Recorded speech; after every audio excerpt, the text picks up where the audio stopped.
What's up, guys? My name's Cash. I'm a massive Liverpool fan.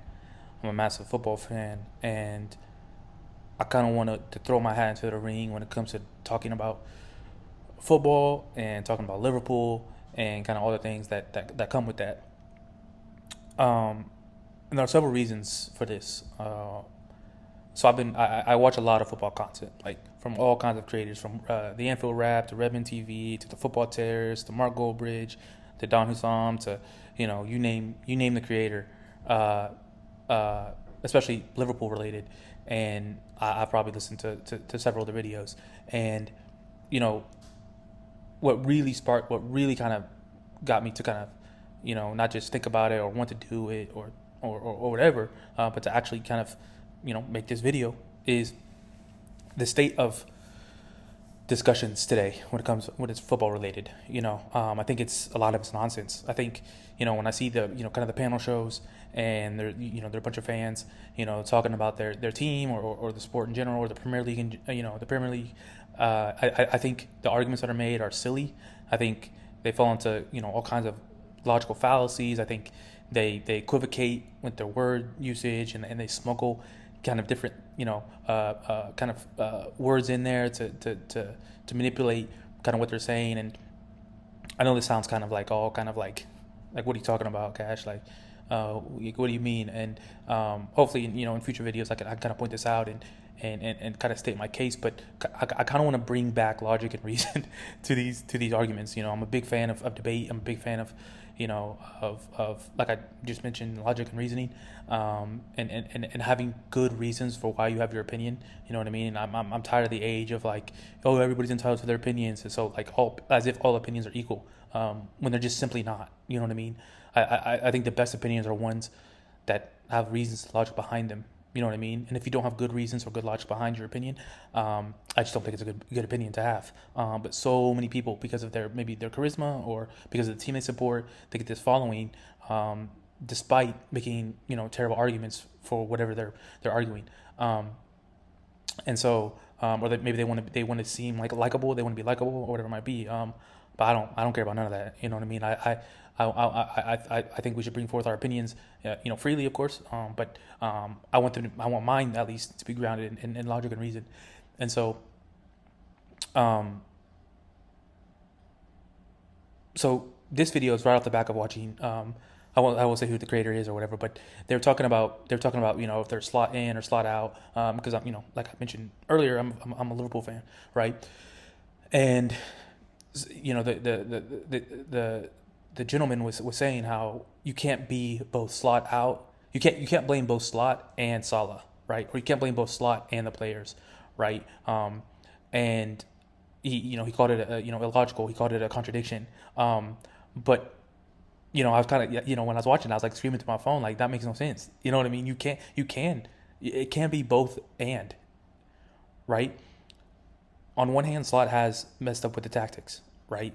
And not so much the tactics and the structure and instruction per se, although many creators have pointed out how that is the case, and there are tweaks that can be made, and I think they make great points with that.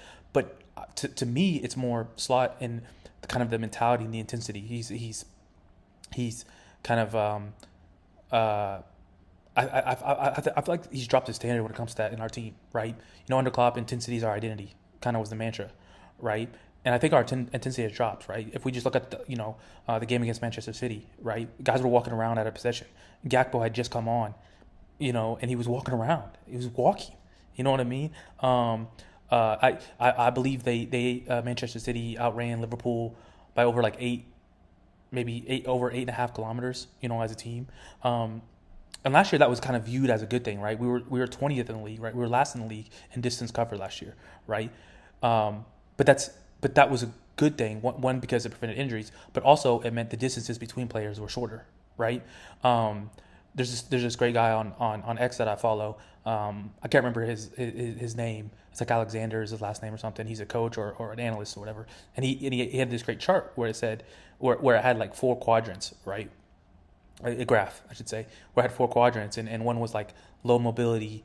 It was like low mobility, small, short distances, high mobility, large distances, So the four, right? The four combinations of those two things of short distances and high mobility, right? And last year, Slot was in the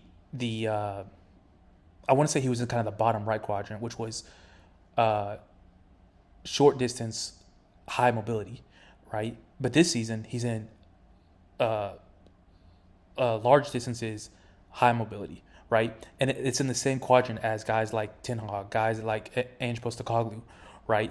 Company you don't really want to keep, as a Premier League manager. Um, whereas, whereas last year he was in kind of the quadrant with Pep and Arteta, right? And so something's fundamentally changed about our tactics and whatnot, that has created us to be have larger distances between players, but also having to work harder as a result of that. And it's teams have torn us apart, whether it be through long balls, really second balls when it comes to the long balls, but also as we saw in the Manchester City game, they just cut through our press, right? We only had one guy really running hard the whole time, and that was Szoboszlai. So he looked like a headless chicken because they had nobody backing him up in the press, right? And so these are, while many will say, Mike Das, I think, is one of them, who said, our 3-1-6 formation doesn't work, right? Because we have a huge donut, in the middle and whatnot. And I think that's a fair point to make. And again, that's the tactical side that guys like him have made, and I think are valid. But I think it's a mentality thing. I think it's a cultural thing more, right? One thing I really appreciate about Slot when he came in was he had a very calm demeanor, right? And but he also kind of seemed to bring the kind of the same kind of elements of principles that Klopp had, right? When it comes to intensity, a high press, right, high turnovers, a high number of turnovers and high turnovers in the sense of where they're at in the pitch, right? They're high up the pitch, right? Kind of in our final third, or in the opponent's final third, or our final third. Sorry, yeah. And one of the things he said in his interview last year was, people talk about tactics all the time, but 99% of my job is mentality. It's instilling this kind of mentality of intensity, of working hard, high work rate. He said that's like 99%. Of course he's exaggerating, but not really. He's not really exaggerating, right? Because he knows the mental side is so much, is so important to a team. And I think kind of what was seen as a calm demeanor in the good times is kind of seen now as kind of a laissez-faire demeanor in the not so good times. And I think it's cost us, and I don't think guys are working as hard. But also, when he came in, right, the first game, we all remember, we were like, whoa, because he benched Kwanzaa, at halftime, right? He's like, oh, this is a cutthroat manager, like, and that's something we appreciated because we thought maybe Klopp was, towards the end of his reign, a little bit too buddy with the players, right? And it's like Slot's come in and he's put the gauntlet down. Like, if you don't work hard, if you don't perform, then I'm gonna, you're not playing. But I feel like that, that's really gone completely out the window, right? He places favorites over informed players. Like Gakpo must be his long lost son, and Chiesa did something to his family, right? Because Chiesa, in my opinion, even right now, is just simply better, and not so much better because you can argue about like skills or whatever. But although I do think Chiesa is better as a footballer, but he's more impactful when he's on the pitch, right? I think he's up there in goal contributions despite playing barely any minutes. He can't get a start in the Premier League to save his life, or even in the Champions League to save his life, and he should be. And he can play off the right, he can play off the left, he can play down the middle. And it seems like Slot wants him to play down the middle, but I don't understand why he can't start over a Gakpo. He can go on his left, his right. He's a better finisher, right? And I think he's a better passer. And most importantly, he works very hard off the ball, right? Which neither of our wingers do. Solid doesn't obviously work hard, and that's part tactical, right? Part strategy, I should say. But it's also part his own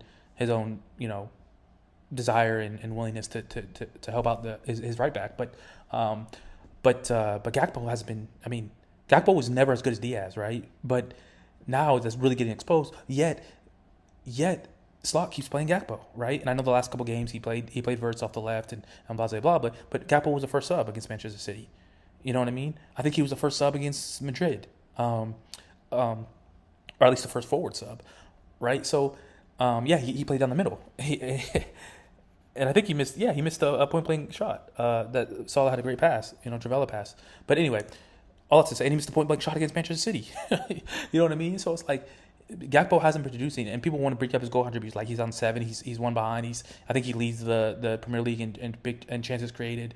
I think he might lead the league actually in big chances created at 5, right? And so people are probably like, Cash, you're giving all the reasons why Gakpo is playing and should be playing, but he does not do the little things good enough, right? Things like tracking back, things like being an out ball, things like all the ways that Diaz was so impactful without GA is all the ways Gakpo is not impactful despite having GA, right? And as we come to learn, what Diaz was doing was far more impactful than what Gakpo was doing this year, right? And so his link up play isn't great. His final third decision making is horrid, right? Time and time again, he takes too many touches. We know he's going to cut in. He doesn't use the fullback. He takes low percentage. He takes low XG shots. His little dinks at the back post. I don't know why he keeps making him to Salah, who's 5'8". Like it makes no sense, So all in all, I can go through different players. Right, Konate's been horrible, despite having the 5th best aerial duel success rate. I think in the Premier League, so many times he just completely misses the ball because he's too focused on the guy he's matched up against. For example, in the Newcastle game when they tied it 2-2, he was up against on that free kick, right? He was up against Dan Burn, but he was so focused on wrestling with Dan Burn that he didn't actually hit the ball, so it bounced right over him, and then their forward ended up scoring. So and then on top of that, he has the bozo gene, right? He's so inconsistent. He never has a 7 out of 10 game. He always has a 2 out or 3 out of 10 game, and or 8, 9 out of 10 game. But now that balance has started to become imbalanced in the sense that he's having more 2, 3 out of 10 games than 8, 9 out of 10 games. And once he makes a mistake in a game, he can't recover from it. So and Maka has been far from his best. Like we can go player by player, right? And that speaks to the point of what the gentleman I was talking about earlier was saying, where if 8, 9 of your players are all playing bad, then it's the coach, right? So it can't be both the coach and the player, but it can be, right? Because Salah has had bad touches. His final third decision making has been horrible, right? For example, I remember watching the club like call-in show, and they're asking, and I think they were asking like, who now is the best like kind of incisive passer, like that kind of like final third passer now that KDB, Kevin De Bruyne has left the Premier League, and nobody said it, but I was kind of screaming again. I was screaming at my phone, Mo Salah, you know what I mean? He was so good at making those passes. Like I remember the game against Tottenham in 2023, right? When the famous disallowed goal that should have called offside when it wasn't offside, right? I mean that pass is just that is his bread and butter, right? Those little diagonal passes, kind of into that space. Several goals were scored. He kind of had the hockey assist to Szoboszlai, who would run in that channel. And then Szoboszlai would play it across the box, and Diaz would tap it in, right? Like Salah's so good at making those the game against Manchester City in 2023 also, when Diaz was twice in on goal, 1-on-1 with the keeper, missed both times, but Salah kind of setting him up. Salah's so good at making those incisive passes, Travella passes. We can think about the game against West Ham, right? That Travella pass to Diaz. So my answer was Salah, right? But this season he's multiple times against Chelsea, against Manchester United, against Manchester City, right? And I think another one against Frankfurt, right? 4 times he has had a wide open Wirtz, right? Or wide open Isak, or wide open Gakpo, and he hasn't made the pass, and he's missed the shot. He's completely missed it, right? That's final third decision making. When he drops and he plays he'll play a blind ball into the middle of the field, right? And it's just a turnover, right? He can hardly beat his man, although he did beat his man. He had a great Villa game against Villa. I think he had 10 successful dribbles against Villa and against Madrid combined. So he was on it in those games. But Slot's lack of willingness of having that cutthroat edge, where he's like, okay, Salah, you're getting up there in age. You're not performing day in and day out. We're literally playing with 9 men essentially out of possession. You know what I mean? Except in that Villa game, except in maybe that Madrid game a little bit, right? Where you drop back, right? But if you're not doing that every game, consistency is the key, right? That's what Salah always talks about, is consistency. It's easy to have one great game like Bradley did against Madrid, right? But consistency is what gets you to be great. You know what I mean? Gets you to be on that next level, right? And I don't think Salah is consistently great. And of course, part of it is slot. A lot of it might be slot, right? But we cannot slot can't make you make a good pass. Slot can't make you have good touch. Slot can't make you make a good decision in the final third, right?